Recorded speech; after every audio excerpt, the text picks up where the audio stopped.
কেউ কিন্তু আমরা টোটালি সম্পূর্ণভাবে বলতে পারি না। তো সেন্টিমেন্টালি যেটা আমাদেরকে ভাবা দরকার, পজিটিভ এবং কি নেগেটিভ। যদি তোমার খারাপও লেগে থাকে, সেই যদি তোমাকে নেগেটিভ বলে থাকে, তাহলেও তুমি একবার পজিটিভ দিকে চিন্তা করে দেখবে যে কথাটা যে বলেছে সেই তোমার সাথে প্রাপ্তভাবে জড়িত কিনা। কারণ দেখো, ভালো কিন্তু বাঁচতে গেলে অনেকই সময়ের প্রয়োজন।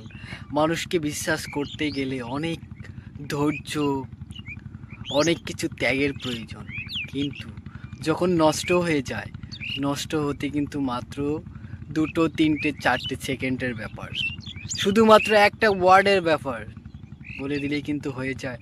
আর মানুষ যখন রাগ গোসা করে, তখন কিন্তু সেইটা তুমি দেখবে, যখন প্রিয় মানুষ তোমার যখন কাছে থেকে অনেক দূর চলে যাবে, তাকে কাছে আনতে কত কষ্ট হয়, কত সময়ের ব্যবধান হয়, কত কথা বলতে হয়, কত কিছু করতে হয়।